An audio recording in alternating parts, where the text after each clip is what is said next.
Se está colocando como el 2030 como un tiempo en el que todavía tenemos chance de hacer los cambios y que después podrán seguir haciendo los cambios, pero cada vez va a ser más complejo. Pero los que más van entonces a sufrir son los más vulnerables y los que menos accesos tienen a esas posibilidades tecnológicas. Pero no puede ser que el programa Sembrando Vida sea el programa emblemático de medio ambiente y restauración. No tiene nada que ver y se llevó los dineros. El País. Porque estoy convencida de que debemos hablar de ello mucho más de lo que hemos hecho. Presenta Al Habla con Barkentin. Me presentaría como una persona enamorada de la naturaleza, deseosa de entenderla, convencida por defenderla y obsesionada por formar jóvenes a los que les pueda transmitir mi experiencia, mi conocimiento y que se comprometan para seguir porque ya nos quedan pocos años. Julia Carabias, multipremiada y multidistinguida bióloga, investigadora mexicana, autora de un gran número de artículos, de libros, ha sido funcionaria pública y hoy es además miembro del Colegio Nacional. Doctora, ¿cómo estás? Antes que nada, me da muchísimo gusto verte. ¿Cómo te ha tratado esta pandemia? Gabriela, muchísimas gracias. Estoy bien y me encanta verte y poder platicar contigo. Te agradezco mucho este interés. Tengo la sensación de que por más que ponemos sobre la mesa en conversaciones la importancia del medio ambiente, pareciera que de todos modos como que va quedando a veces en discurso. Pero ¿de qué tendríamos que estar hablando en esta conversación pública que no estamos hablando? Yo creo que tenemos que incorporar en la conciencia de la gente que realmente estamos en una emergencia causada por un mal manejo del medio ambiente y que la evidencia científica nos está diciendo que las cosas se pueden poner muy difíciles para los humanos. La vida en el planeta va a seguir, el planeta va a seguir, pero la especie humana se desarrolló y evolucionó en ciertas condiciones ambientales y la estamos transformando a una velocidad que ya no es un poquito y un poquito y un poquito, sino que de poquito en poquito hace un brinco y hace un cambio. Para el 2030 se está esperando que si la temperatura llega a lo que estamos pensando de 2 grados para arriba, que la cantidad de agua se contamina como al ritmo que vamos y la degradación de la tierra al ritmo que vamos y la extinción de especies al ritmo que vamos, nos estamos modificando el propio espacio en el cual hemos vivido. Que se pueda vivir, sí, se requeriría de muchísima tecnología, pero los que más van entonces a sufrir son los más vulnerables y los que menos accesos tienen a esas posibilidades tecnológicas. Entonces, como un asunto de justicia social y ambiental, necesitamos hacer cambios y ya no hay tiempo. Los tomadores de decisión han estado postergando las decisiones por una situación muy elemental, porque es caro hacer el cambio y porque tiene costos políticos y nadie quiere asumir ninguna de las dos cosas en los periodos de su gobierno. ¿En qué se va a manifestar el que alguien que hoy está en una ciudad en México lo va a vivir de manera directa? Me parece que esa es la clave y esa es la narrativa y a lo mejor nuestra propia narrativa está haciendo que coloquemos las cosas alejadas de la gente y es un tema que ya lo estamos viviendo. Tenemos Ciudad de México, inundaciones más frecuentes y cada vez más difíciles de gestionar. Y eso es porque los periodos de clima están modificándose, se está haciendo más extremo, pero también tenemos en otras zonas las olas de calor y las olas de calor generan una mortalidad adicional. Se está calculando en el mundo que hay 9 millones de personas que se mueren anuales por problemas de contaminación, que no tendrían por qué hacerlo. Nosotros tenemos un desgaste enorme de nuestro organismo por estar en situaciones de no salubridad. Está habiendo escasez de agua. Un sitio como la Ciudad de México le está teniendo que sacar el agua a otras regiones. En esas regiones que están a la vuelta de la esquina, están sufriendo que ese agua se les está quitando. Estamos desecando un montón de sitios. Estamos teniendo alimentos que vienen tremendamente alterados porque estamos teniendo que producir masivamente bajo otros patrones que no son los que deberíamos estar consumiendo. Entonces sí está afectándonos. Comemos todos los días biodiversidad. Todo viene de la biodiversidad. No podemos verlo como una cuestión lejana. Déjame ponerte un ejemplo de lo que pasa en Europa. La alteración ha sido tan fuerte en su fauna silvestre que los insectos prácticamente se exterminaron. Entonces, para sembrar cultivos, tienen ahora que en el paquete tecnológico comprar insectos. Entonces llevan un contenedor, lo colocan a la mitad de una parcela de cultivo, abren las puertas y los polinizadores salen. Eso es lo que la naturaleza hace como un servicio ecosistémico en el campo mexicano, pero ya se está acercando en otros lados estos efectos de la extinción de especies. Nos está afectando cotidianamente en lo que respiramos, en lo que bebemos, en lo que comemos. La narrativa que más ha triunfado al respecto es decir que las acciones personales son las que más importan y más consecuencias tiene a favor de revertir toda esta catástrofe que está sucediendo.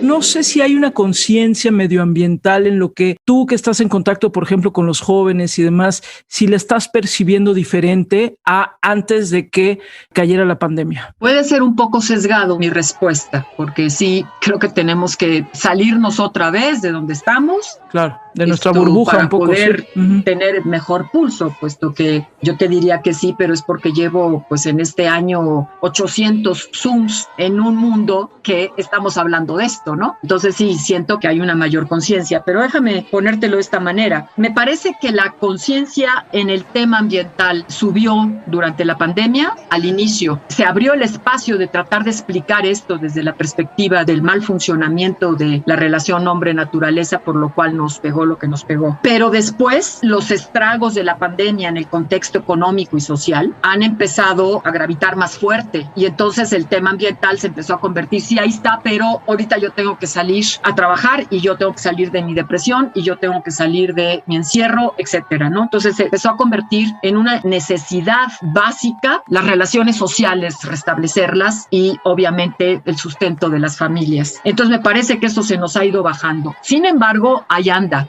Escuché una entrevista muy interesante hace muy poco de un análisis de los twitters en el contexto de las elecciones, de lo que estaba pidiendo la ciudadanía, y en tercer lugar apareció el reclamo de que no se estaba tocando en las campañas el tema ambiental. Y eso me da la impresión de que la gente sí tiene ese interés. Y sin duda alguna, son los jóvenes los que traen otro cassette. Tienen la información, tienen el acceso muy sencillo a la información. Ahí me preocupa un poco el que sepan discriminarla correctamente. Por eso es tan importante seguir consolidando y prestigiando a la ciencia y no golpeándola. Entonces, que tengan la capacidad de distinguir que la información tiene un sustento científico, pero con las herramientas que tienen actualmente, con su capacidad de comunicación, que es una absoluta revolución. Me parece que sí hay un cambio que la pandemia misma ayudó a acelerar, y se dedicaron a pensarle. Queremos que ustedes se detengan a pensar cuál es el presente y el futuro que esperamos. ¿Qué estamos haciendo con nuestro hogar y el de todos los seres vivos? ¿Por qué dices 9 años? ¿Por qué dicen que en el 2030? Yo creo que todo esto viene acompañado, el que podamos lograr los cambios necesarios. No es una cuestión de un país, no es una cuestión de un individuo, no es una cuestión de una comunidad. Es también una cuestión de un país, de un individuo, una comunidad, pero es un asunto global. Porque por más que le hiciera un país al cambio en el contexto de la generación de sus gases de efecto invernadero, de la limpieza de su agua, etcétera, no va a resolver el problema global, porque tenemos que sumarnos todos en el planeta, todos. Entonces, para eso se desarrollan un conjunto de instrumentos que son los acuerdos multilaterales. Se han firmado en una ruta que tienen una serie de metas a cumplirse para el 2030, y esas metas se han colocado con la mejor información científica posible. Se sabe que si nos pasamos de 2 grados centígrados, vamos a tener problemas infinitamente más serios de los fenómenos hidrometeorológicos extremos. Nos va a tocar mucho más huracanes, más frecuentes, más intensos, va a llover más donde llueve y más intensamente cuando llueve, y se va a hacer más seco donde hay sequía y se va a reducir el número de meses. Eso se sabe. Sí hay un dato científico que nos está diciendo aguas, por eso es la alarma, por eso es la emergencia, por eso es la urgencia del cambio, y por eso es esta década. Por eso es que se está colocando como el 2030 como un tiempo en el que todavía tenemos chance de hacer los cambios, y que después podrán seguir haciendo los cambios, pero cada vez va a ser más complejo, más difícil, y le va a pegar mucho más duro a todas las las capas de la población que viven en condiciones más vulnerables. Países enteros, continentes enteros como África y sectores de la sociedad más pobres, o los que viven en las costas o los que viven en el desierto, etcétera, ¿no? Pero los que más van a sufrir son los más vulnerables y los que menos accesos tienen. The climate crisis is not our fight alone, it's a global fight. If we act to save the planet, we can create millions of jobs and economic growth and opportunity and raise the standard of living amongst everyone around the world. ¿Qué estás viendo que está sucediendo en el caso de México frente a este horizonte? Porque cuando tú me dices 2030,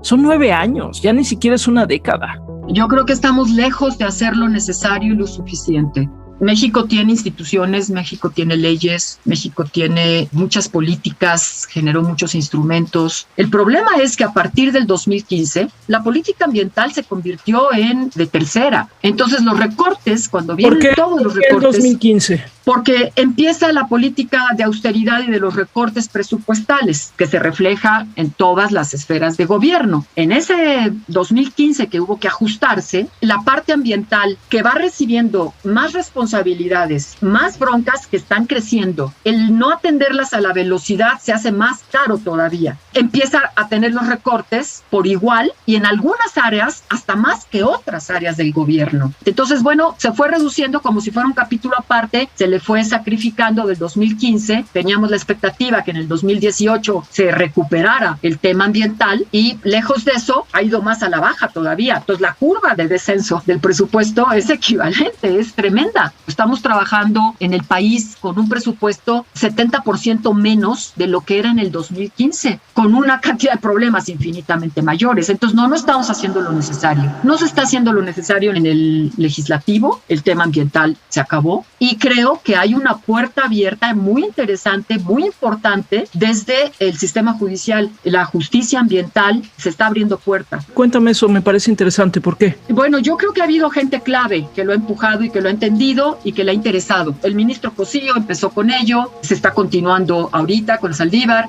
se puso un nuevo centro de estudios y de capacitación para jueces. Ha habido sentencias que están haciendo jurisprudencia de cómo el tema ambiental es un tema que no solamente es cómo dar las garantías por parte del Estado a ese derecho humano que es el medio ambiente sano, sino empezar a pensar que la naturaleza tiene sus propios derechos. Y ya ha habido 2 resoluciones en ese sentido.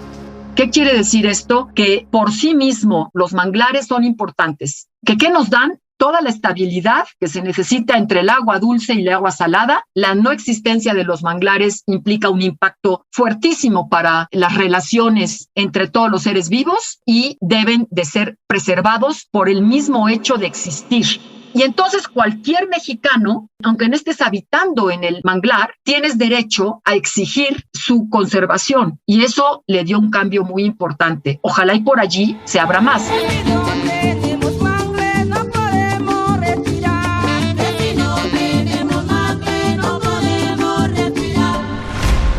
Quería que me cuentes un poco de cómo va todo el tema de la lacandona, que es una parte donde tú has estado implicada desde hace muchísimo tiempo. La selva lacandona es en México, en pequeño, el equivalente de lo que es el Amazonas para Brasil y para el mundo. México es un país megadiverso, es decir, de los países que mayor cantidad de especies tiene. Esa biodiversidad se concentra de buena medida en la selva lacandona, porque es en los trópicos que se mantiene esta biodiversidad. Entonces, dicho de otra manera, hoy la lacandona es el espacio más importante de la biodiversidad mexicana, es el espacio más importante de producción de agua dulce. Entonces, le da servicio no solamente a los ecosistemas locales, sino le da servicios a los mexicanos y al mundo. Está profundamente amenazada por el cambio de uso de suelo. ¿De dónde radica el cambio de uso de suelo? Bueno, políticas que se han venido empujando, agropecuarias inadecuadas, en donde todos los subsidios rurales van hacia la producción de agricultura, ganadería, y eso no es correcto. Los subsidios también tienen que estar para la gente que es la dueña de estos ecosistemas y que tienen que protegerlos y vivir de sistemas productivos sustentables que no impliquen ese cambio de uso de suelo ni acaben con la naturaleza.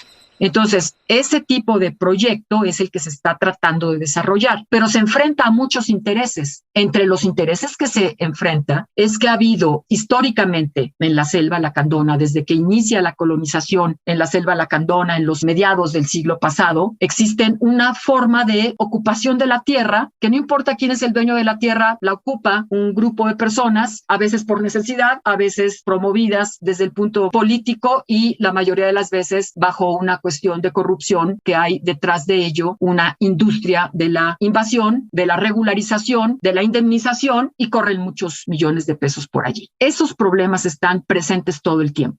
Mi preocupación actual es que están envueltos en un discurso de justicia social, de la gente necesita tierra y es pobre y todos estamos por la conservación. Y si hacemos las cosas bien, todo va a salir bien. Y eso no es posible. Nosotros no podríamos ir en contra de lo que queda de selva tropical. Necesitamos espacios grandes que no tengan intervención humana, porque las cadenas que hemos estado hablando de relación de toda la flora y la fauna no puede convivir con el ser humano. El día que haya una comunidad y tenga un cultivo y pase la primera manada de jabalíes y se coman los cultivos, se van a matar a los jabalíes y detrás de ellos se le va a matar al jaguar que se va a quedar sin su alimento del jabalí y va a atacar a una comunidad. Si queremos preservar la estructura y el funcionamiento y la biodiversidad de los ecosistemas por todo lo que ya dijimos, porque como seres humanos dependemos de ello y porque no tenemos los seres humanos el derecho de interrumpir los procesos evolutivos de la vida, no podemos estar interviniendo todo. Necesitamos espacios importantes. Esas son las áreas naturales protegidas. Entonces protejámoslas. Cuando tienen dueño y la gente vive ahí, por supuesto que tiene que ser la gente en mejores condiciones de vida se encuentre, en el sentido de que pueda haber apoyos, subsidios, estímulos económicos que puedan hacer esos sistemas productivos que no lo transformen, pero donde no está ocupado, no lo ocupemos. Y ahí hay una tendencia de que esa es una tierra muy grandota y que es injusto en nuestro país tener grandes extensiones cuando hay gente que no tiene tierra. No, el Estado mexicano tomó decisiones en su momento que fue áreas para protección y eso no puede contraponerse con los espacios en donde la gente vive y con la obligación de que esa gente viva en las mejores condiciones de vida posible. Pero para hacerlo compatible necesitamos compatibilizar que hay que conservar y que hay que desarrollarse, cada cosa en su lugar. Le invitamos a toda la sociedad mexicana o de otros países que nos visiten para que valore la selva lacandona, que nos queda muy poco, que es el pulmón del país.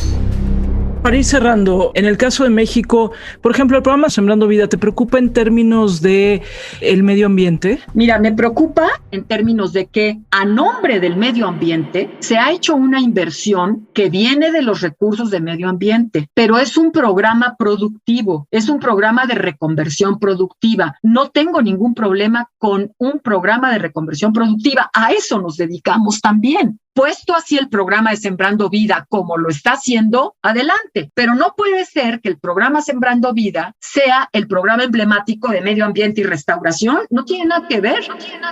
Y se llevó los dineros. O sea, el dinero que tiene el programa de Sembrando Vida es infinitamente mayor que tiene toda la institución de medio ambiente, quitando el tema del agua. Y eso no puede ser. Se fueron los programas de conservación, de preservación, pago por servicios ambientales, de áreas naturales protegidas, de la propia restauración de ecosistemas naturales, desaparecen todos esos recursos económicos y el dinero está colocado en el otro lado. Entonces, no hablemos de que es un programa de medio ambiente y que tampoco se permita que se está sustituyendo selva y bosques para hacer la siembra y que la gente tenga el estímulo. Eso es una perversidad absoluta.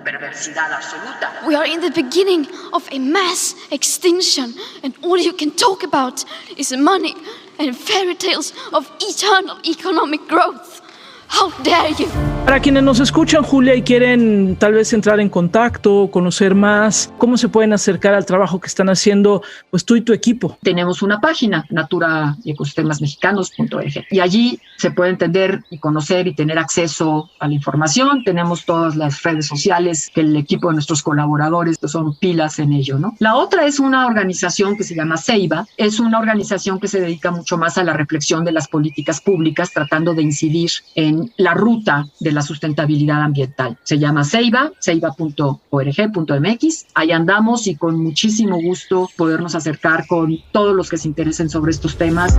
Si ahorita viene hada madrina, pum, desaparece la pandemia, ¿qué es lo que más extrañas? Yo he hecho un poco de travesura porque sí he hecho lo que más necesitaba, que es ir al campo. Pues sí. Yo me fui a la selva a lo largo de la pandemia con todo el riesgo que eso significaba, pero ahora poderlo hacer con el equipo de trabajo, porque lo tuvimos que hacer con unos protocolos que nos generaron también mucho estrés, ¿no? Y mucha distancia. El distanciamiento social es muy difícil. Ahora poder regresar a la selva con el equipo de trabajo, en tener las asambleas con los campesinos sin estar preocupados, el poder seguir formando a los chicos en el campo y echarse al río a nadar. Eso es lo que más necesito.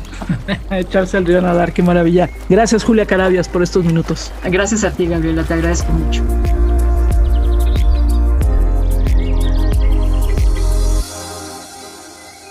Al habla con Barkentin.